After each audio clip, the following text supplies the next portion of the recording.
High, আজকে না আমি স্কুল ড্রেস পরেছি কারণ আমার লাইফে অনেক বড় আফসোস ছিল। আমার স্কুল ড্রেস পরা কোনো ছিল না। তো আমি ছিলাম আমার স্কুল লাইফে খুবই অ্যাভারেজ স্টুডেন্ট। স্কুলে যেতাম, আসতাম, এর বাইরে কোনো পড়াশোনা করতাম না।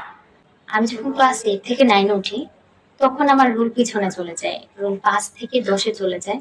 ওটা ছিল আমার জীবনের প্রথম রুল পিছনে যাওয়া এবং আমি খুব বেশি কষ্ট পেয়েছিলাম যে আমার রুল পিছনে চলে গেল। আমি ভেবেছিলাম আমার বাড়িতে হয়তো বকবে বা টিচাররা বকবে। সারপ্রাইজিংলি আমাকে কেউ বকে নাই, কেউ কিছুই বলে নাই। এবং ওই না বকাটা আমাকে অনেক বেশি হার্ট করেছিল কেন জানি। আমাকে যদি ওইদিন কেউ মারতো তাহলে হয়তো আমি এত কষ্ট পেতাম না। কেউ কিছু না বলাই যেই কষ্ট পেয়েছি।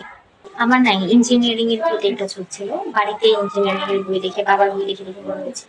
তো আমি ভাবতাম আমি হয়তো একটু পড়বো, বাট আমাকে বাইরে থেকে দিল না।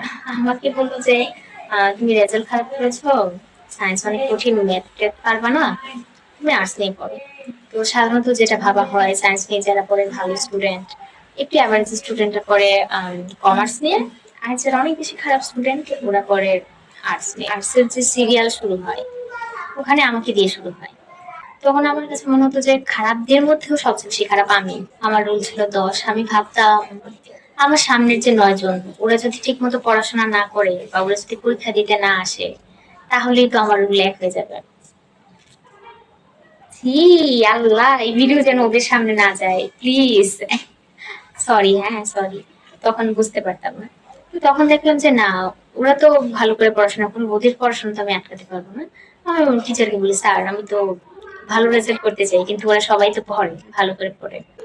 তখন স্যার আমাকে বললো যে ওদের সাথে তোমার কম্পিটিশন না, তোমার কম্পিটিশন তোমার নিজের সাথে। এবং on that moment I realize যে হ্যাঁ, এটা তো আমার সাথে আমার কম্পিটিশন। এবং I am the only one যে আমার বেস্ট টিচার হতে পারি। I am the only one যে আমার পড়াশোনা বন্ধ করে দিতে পারি ফেল টেল করে।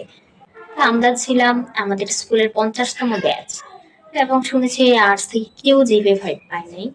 আম, তখন আমার কাছে মনে হতো যে আমি তো পাবো না, যেহেতু কেউ পায় নাই অনেক কঠিন হবে। বাট সত্যি বলতে আমি অনেক পড়েছি, অনেক, মানে ওই ফোরটা আমি পরে এইচএসসি তেও দিতে পারি নাই, ওই ফোরটা আমি অ্যাডমিশনও দিতে পারি নাই। সো অনেক পড়েছি, অনেক, একদম দুনিয়ার সবকিছু একদিকে রেখে আমি শুধু পড়তাম। তারপর পরীক্ষা দিয়েছি, রেজাল্ট এসেছিল জিপিএ 5।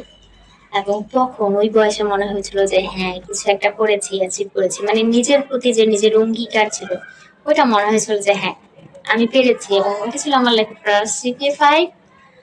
এখন বুঝি যে ওটা কিছু ছিল না, বাট ওই বয়সে আমার কাছে ওটা অনেক বেশি ইম্পর্টেন্ট ছিল, অনেক বেশি খুশি হয়ে গেছিলাম। এবং তারপর থেকে আমার লাইফে কখনো অন্য কাউকে পড়াশোনার ক্ষেত্রে কম্পিটিটর মনে হয় না।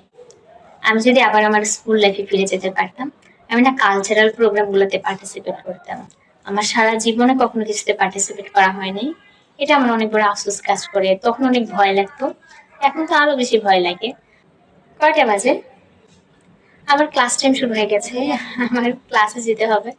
তো ক্লাসে যাই, বাই।